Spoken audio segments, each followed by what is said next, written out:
Hello YouTube, it's Lion here with Hobbies and Man once again, and today we're going to be doing another check-in video here for the month of April 2022. So, as always, we're going to do what I've been watching and then what I've been reading, and we're just going to talk about everything that I've been consuming in terms of content this month.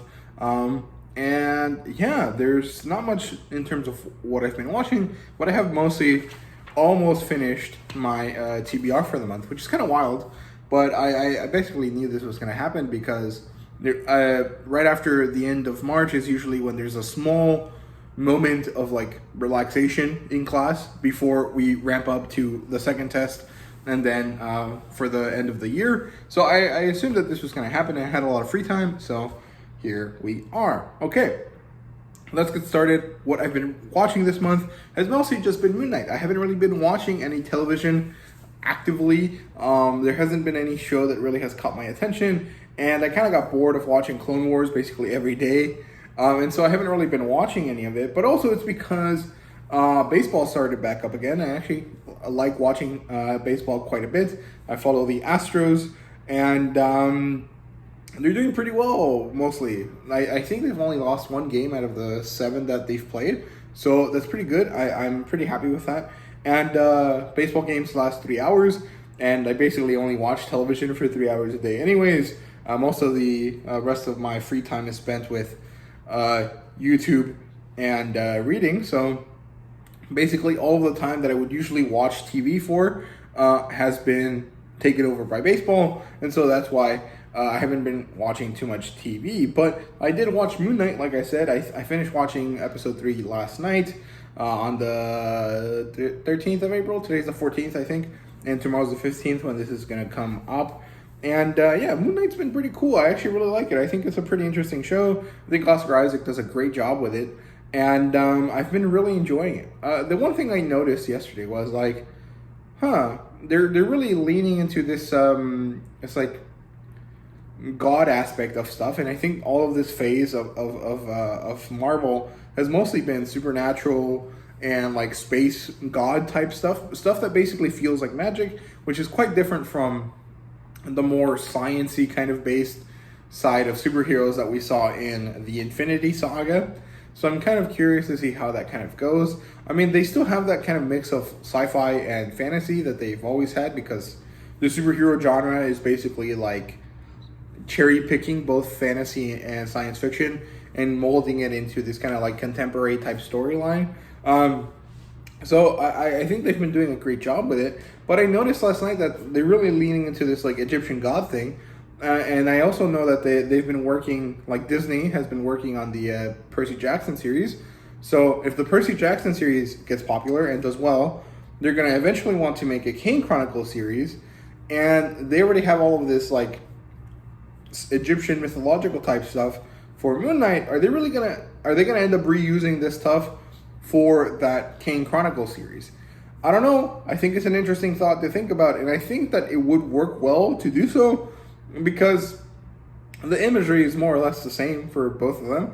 Well, I think in the Kane Chronicles, they're not like made of bone like Khonshu is. So maybe it would be better if they kind of do something different. But I think it's kind of interesting to think about how a Kane Chronicles TV show might look based on how all of the mythological stuff is looking in Moon Knight. So that's all I really noticed about it. There really isn't anything else to talk about. So let's get into what I've been reading. So first of all, I've been reading quite a few comics. I finally went back to my local comic book shop and I bought about half of what I had left over from previous months. I basically didn't buy any comics in March, so I have quite a lot of stuff left over that I haven't picked up yet. So let's look at all the stuff that I did read out of this pile, which is basically all of it, I think, except 1 or 2. So, Sheena 4, really good stuff. I really enjoy Sheena. It's I really like the Jungle Girl aesthetic, but also I think that the story is kind of interesting. It's this woman that basically is like the female version of Tarzan, living in a mostly kind of modern type world. Then I've been reading some Moon Knight, keeping up with that storyline. Then some Vampirella, which is Vampyverse 5 and 6. I think this story is finally done. The story was okay at the end. It wasn't amazing, but it wasn't horrible. I didn't love it, but I didn't hate it either. It was just kind of like middle of the road. And I really like the covers though, so I'm definitely gonna keep it at least for that. But at the end of the day, I think it's a little bit disappointing, but you know, it's fine. It's just how those types of comic books are. I'm definitely gonna keep it for a few years at least because I really like those covers. So yeah, then Double Drain 5 out of 6. I think this is almost done as well. I think it's one left, and then there's a bunch of like secondary, like, oh, this happened because of Devil's Reign, so now this part of this story is in this, you know, specific comic book, which is kind of annoying. But I'm not bothering with the type of stuff anymore. I'm not gonna buy all the spin-off secondary parts of stories anymore because it really isn't great.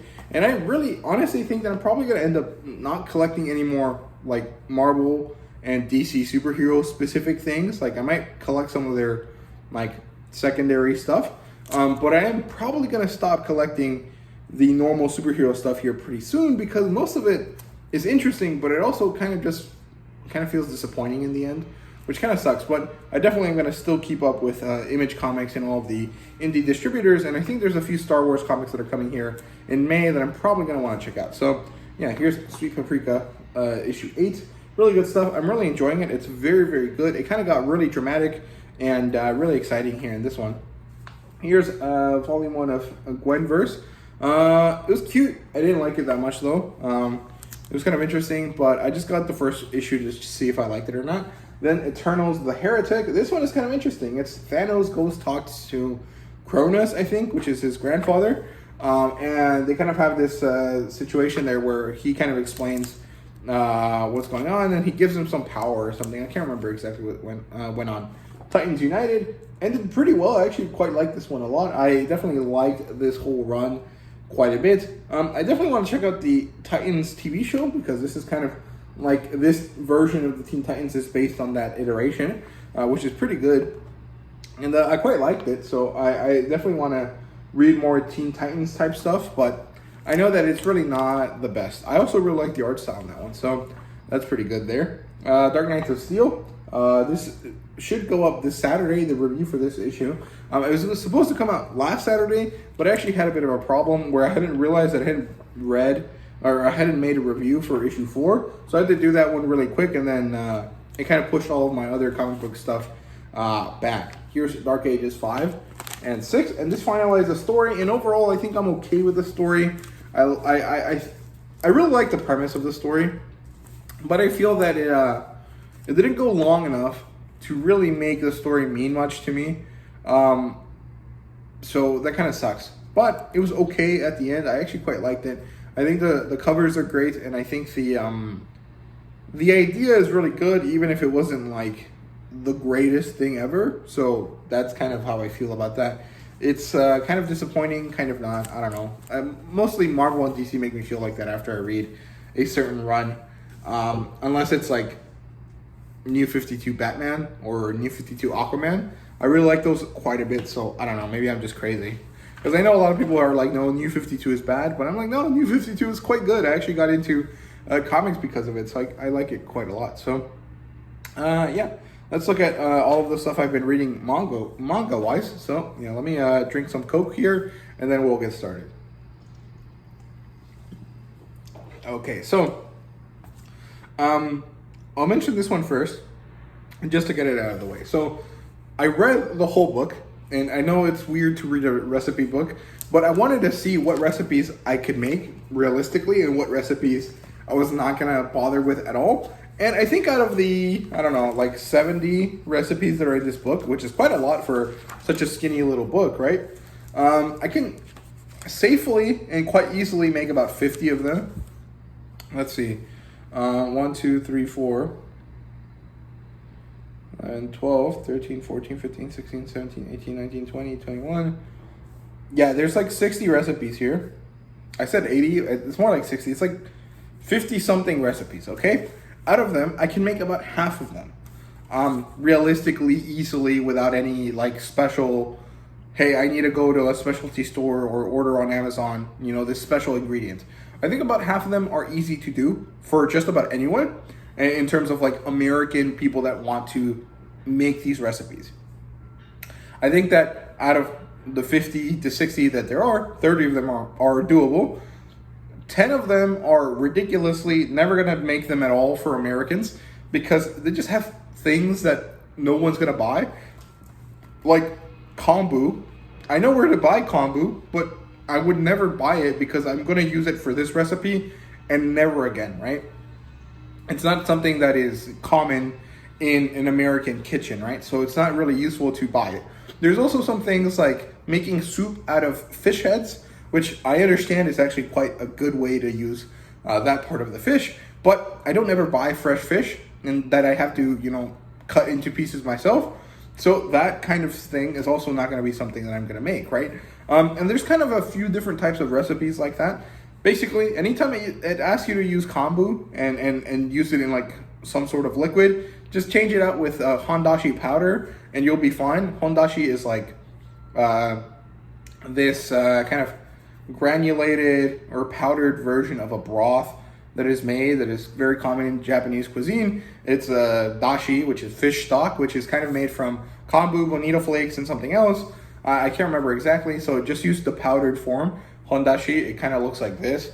And basically just anytime it asks you to use kombu when you're looking at these recipes, use hondashi powder instead. And quite a few of the things are just kind of weird, man. Like, I don't know, it's just odd. Some of it I would never really make, but some of it looks fun. But out of the 30 or so recipes, 25 to 30 recipes that I would make, some of them are kind of extra. They kind of require quite a bit of energy and quite a bit of, extra stuff to do. Like these meat on the bone, they're a Scotch egg with a piece of chicken, but it's just such a weird, like, extra thing to do. Like I could just have a Scotch egg by itself and not have to do the extra thing. Like this is very much a novelty recipe just to make it cool and fancy looking for like a party or something, but it's not something that you would make for yourself, every day. So there you go. Other than that, most of it is actually pretty doable. It's not the easiest, but it's not going to be a very difficult thing for most people anyways. So I think that's pretty good. I think they did a great job with this recipe book, and I actually can't wait to try it. Hopefully I'll be able to make some sort of like recipe review video where I look at the book, I explain all this stuff that I explained right now again, and then go over all of the recipes that I've tried, and kind of show you how they look like and what kind of adjustments I made based on my personal taste. So hopefully I'll get around to doing that. I don't know when, but hopefully someday here soon. And yeah, that's it for that. Let's get that out of the way. I'm probably not gonna make a proper review for it anytime soon. That's why I wanted to talk about it kind of in detail here. So now let's actually get to the proper manga. So I started the month reading Witch Hat Atelier, Volume 1. Very good stuff. Atelier, I have no idea how to pronounce it. If anyone does know, please let me know down in the comments. I know it's a French word. I just don't know how the French would pronounce it because French pronunciation is très difficile. It's very hard, man. It's very, very difficult. Witch Hat Atelier, I already did a review for it. It's wonderful. It's beautiful. It looks so great. And I actually quite like the story. I think it's very well done. I think it has all of the great elements of like a Harry Potter type, magic tool setting. It has all of the classical, like, magic is dangerous, don't play with it unless you want to get hurt kind of idea that a lot of fairy tales have. And overall, it's just very well done. And the artwork is, of course, gorgeous, beautiful, lovely, and amazing. There you go.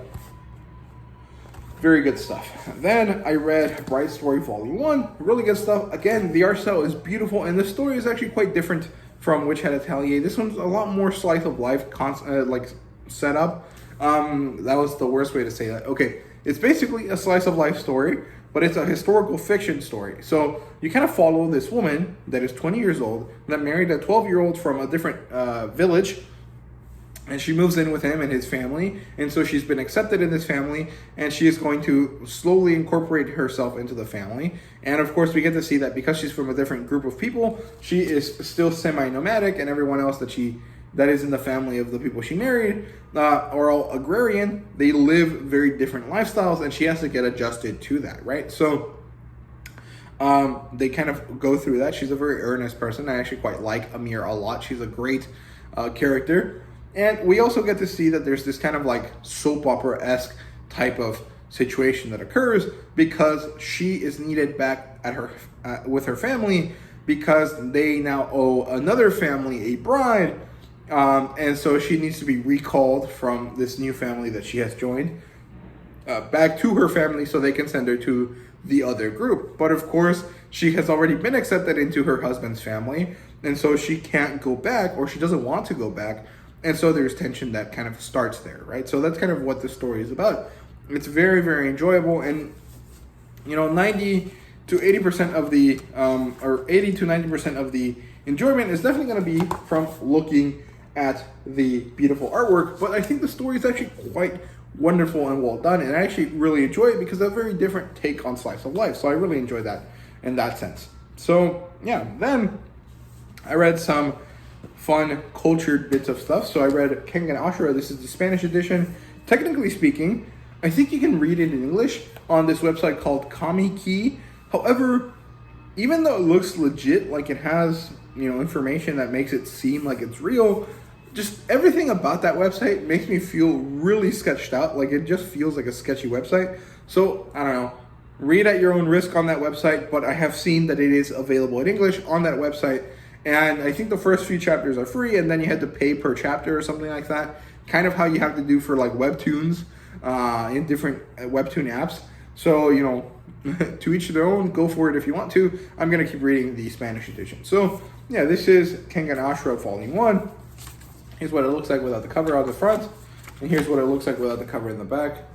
And this is a fighting series. It's kind of like Record of Ragnarok, but it's more real life. This is basically following this guy who is a fighter for these Kengan Ashura battles, or these Kengan battles, these Kengan combats, I think is what they're called.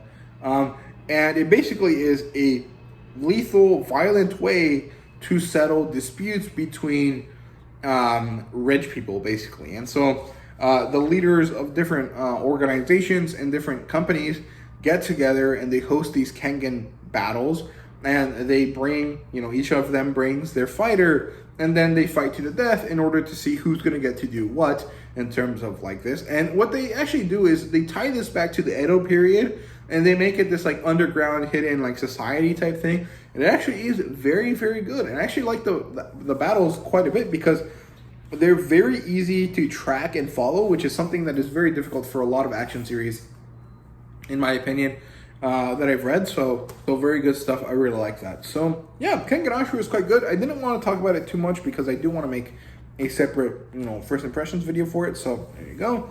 And then Quintessential Quintuplets, which was really good. I actually really enjoyed it. I thought it was cute.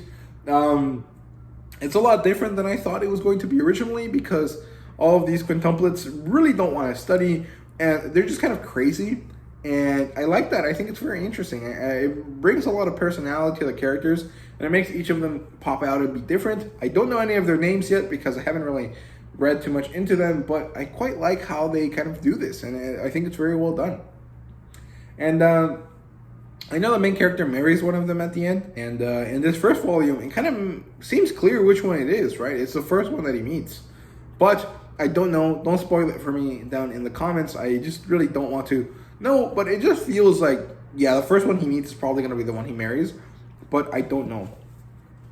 Then I read Gunbird Sisters, which is whack, man. It's fucking weird, but I love it. It's very, very fun. So Gunbird Sisters is about this kind of post-apocalyptic world that is overrun by vampires, and there's this church group that is kind of in charge of destroying these vampires. And within the church, there's one specific character called Dorothy, who's the daughter of the man that is in charge, the daughter of the Pope, basically.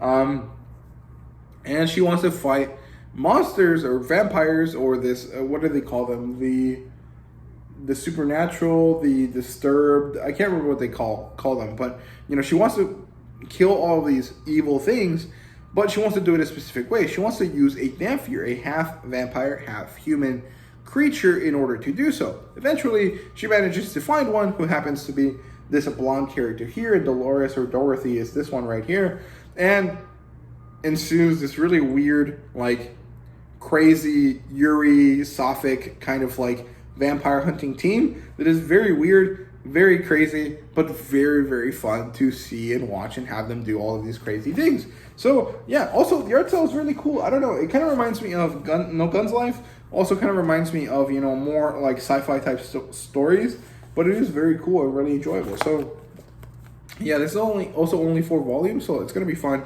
and easy to collect. So I'm quite happy with that. Okay, so next, I read Alice in Borderland Volume 1. This is a 2-in-1, and it follows this guy called what's it called? Ryohei or Arisu, as he kind of deals with this death game that he finds himself in with a couple of his friends. And it's actually quite interesting. However, there's kind of a weird problem with the character. The main character basically is like a bum. He's a loser. He doesn't have anything going for him. However, he suddenly becomes like super Death Note levels of smart in like sudden death, like when he's under the threat of death. And I think that's really weird. I don't understand if it's like it has to do with his background story, because he has this kind of like issue with his younger brother, where his younger brother is way better than him at everything. I can't tell if he's as intelligent as his younger brother, but he doesn't care, so he doesn't try, or if he's like dumb, but then he has this like special, like, I'm very smart when I'm in under the threat of death. I'm not sure how that works, but it kind of made me feel off about the main character a little bit. But I think the story is pretty interesting, so I'm definitely going to keep reading. And I think the second volume was really, really great when they're fighting this, what's it called, horse-headed guy. Very, very good stuff. I really enjoyed it at the end of the day, right? So there you go. Then I read Vinland Saga, Volume 5. I love this story. This farmland arc is definitely very, very interesting, because it doesn't really have heavy action. It's all character development and mental kind of problems that the characters are having, and I quite like that a lot. It's actually very, very beautiful, very, very interesting story, and I can't wait to see what happens in Volume 6. I definitely want to go and buy it here soon, but it's like $22, so it's kind of a bit expensive for me right now. So I also want to buy other things right now, so I probably won't get it around to it until the price goes down on Amazon at some point later in the future. So yeah, Vinland Saga Volume 5 continues to be a great story. Definitely really enjoy it. Then I read the most what the fuck is wrong with you kind of manga ever, which is The Flowers of Evil, complete. This is the first 3 volumes of the story, if I remember correctly. And this really just made me go, what the actual fuck am I reading? Like, it's so weird, man.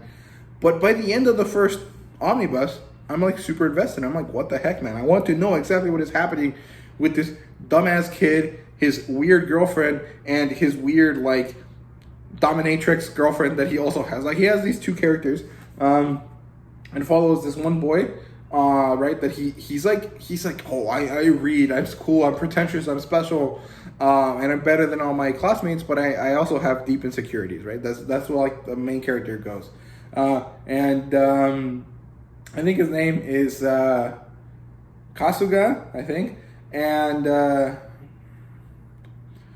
he has 2 female friends. One of them is Saiki, which is the girl that he has a crush on, and then Nakamura, which is the girl that kind of blackmails him into doing stuff because she saw him take Saiki's gym clothes to his house once, which is not by like malicious intent. It was basically by accident, because he did something he wasn't supposed to, and then as he was trying to get over that, he panicked and took it with him. And holy shit, man, this is so weird. But the way it's told is so weird too. Like, I don't know why, when I read this, I thought like,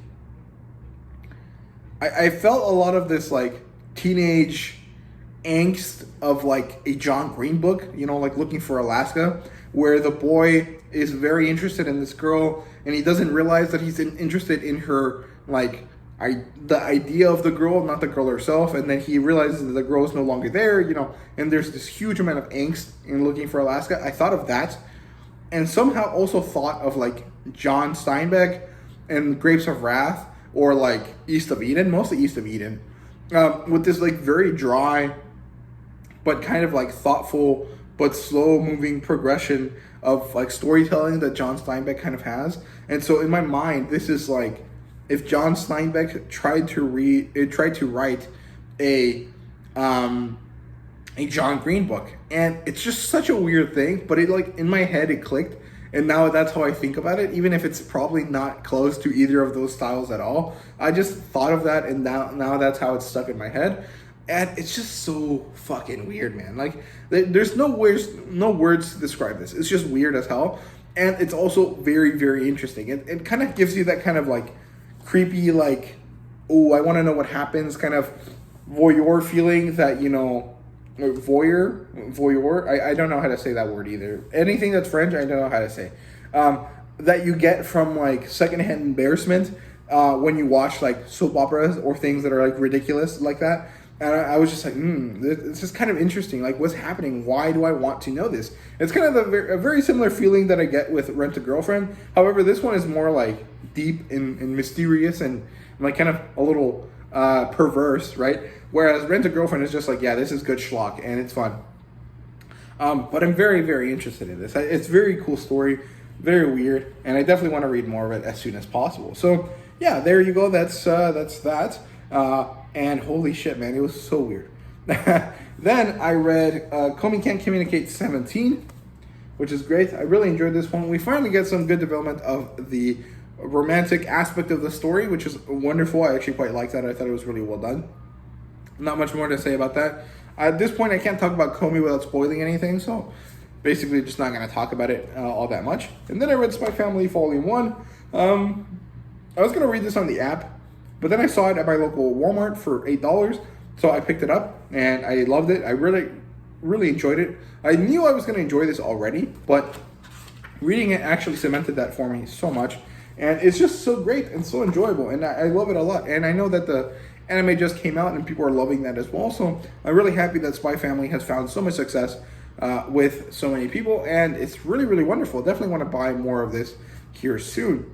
And then I read Sakamoto Days online on the Shonen Jump app, and I liked it. I thought it was fun. I really enjoyed it. However, I didn't love it enough to keep reading, which is, you know, I will eventually keep reading because it's basically free on the app, but I was going to go buy it physically. I decided I didn't want to do that anymore because I didn't like it that much.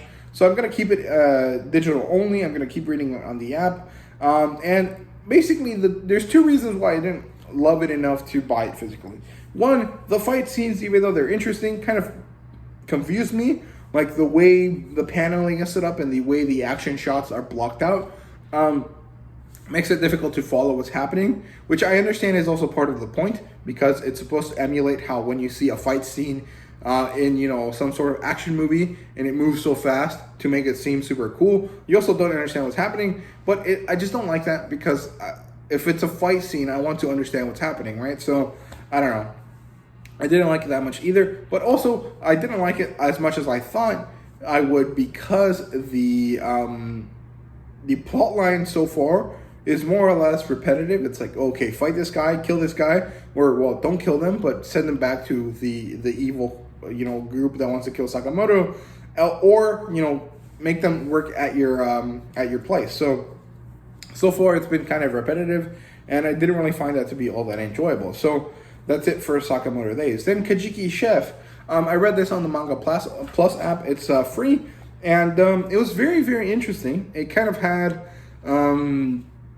a weird combination of Demon Slayer plus like Ayashimon in terms of art style, which was really, really interesting, but really odd. But the story was also pretty cool. It's kind of a drifting dragons kind of story, where there's these massive creatures that have beautiful, glorious, you know, meat that you can eat, and you have people that are hunting them. But also kind of like a very classic shonen, I gotta do this thing to save this person kind of plot line. I think it was really interesting. I know some people that are on the Manga Sphere community, Manga Tube community, not Manga Sphere, the Manga Tube community didn't enjoy it, and I definitely think it's not for everyone, but I actually quite liked it, so I definitely want to keep reading it, and hopefully it gets a physical release at some point. Then I read Bride Story Volume 2. I bought it as soon as I finished Volume 1. It was at $13, which is great, and I read it, and I loved it. This one really ramps up the family dynamic, you know, family issues that the two families have. You know, Amir's original family and Amir's new family from her husband. Very, very good stuff. I really liked it. This also introduced this very cute female character. I can't remember her name, but it's this girl right here. She's really good at making bread, but she sucks at sewing. And she's a very kind of like, I don't know, like reserved character, but also has a lot of emotions. She's just not good at expressing them. And I love that type of character. So I really like the new characters that were introduced in this story. So yeah, that's all of the stuff I read, except for Golden Kamuy. I read Golden Kamuy Volume 1 as well. I almost forgot it, but I saw it on my notebook, so that's why I mentioned it. It was a horrible transition. But yeah, Golden Kamuy Volume 1. I read it on the Shonen Jump app, on the Viz website, because you can't read it on the app on your phone, which is weird. I don't know why they do that. It's just kind of really annoying, because reading on your computer is really odd. It's not enjoyable. I don't know. I don't like it. And it was quite good. I actually really liked it, really enjoyed it. I thought the style was really good. However, I was doing some research for it, because I'm going to make a video for it. And I saw that it's called the Japanese style Western. And I thought that name was fucking horrible. That's the worst way to describe a story.